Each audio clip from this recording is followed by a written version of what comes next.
right, here's the situation for Connor Hellebuyck. We talked about it. His last 6 playoff games, a 1-5 record. These are surprising numbers from a goaltender who's about to win his second Vezina Trophy. A goals against over 4, save percentage of .876. And look who's back with us. It's Frankie Corrado to join us and talk about this Jets loss of the Avs, even it up at a game apiece. It was interesting watching this one, Frankie. Mark Scheifele scores that beautiful goal. The building's electric. You're thinking, here we go. They're going to get that 2-0 series lead.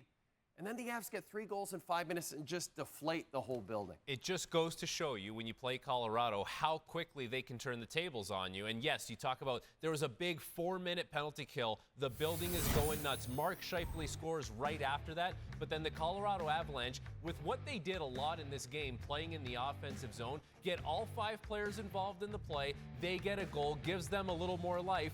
Then, if you start to have these self-inflicted wounds like Connor Hellebuyck does here, misplays a puck, that leads to another goal. And then that's going to carry right into another mistake that the Winnipeg Jets are going to make as there's a line change that gets botched here, a 4-on-4 situation, 2 players coming out of the box. Velarde's not able to get to Manson, so now you're talking about a game where you had it in control. You just had that big momentum play in your own building, and you let it slip away. And ultimately, that was the difference between winning and losing for the Winnipeg Jets. And this is a Winnipeg Jets team that scored 14 goals against the Avalanche in their previous 2 meetings. So you're thinking, okay, you're down 4-2 going to the third. There's no reason this team can't come back and win it. And yet they just couldn't get anything going. Why?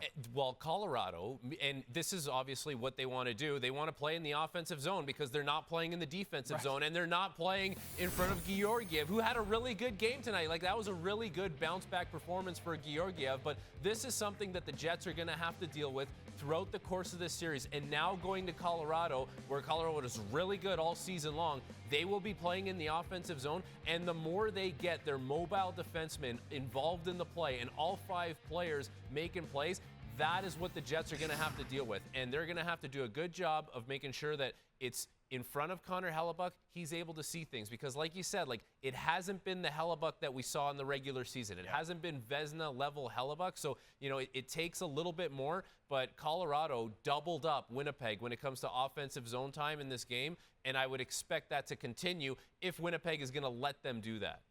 Game 3 Friday in Denver, Colorado. So we'll see if the Jets can get back on track in that one.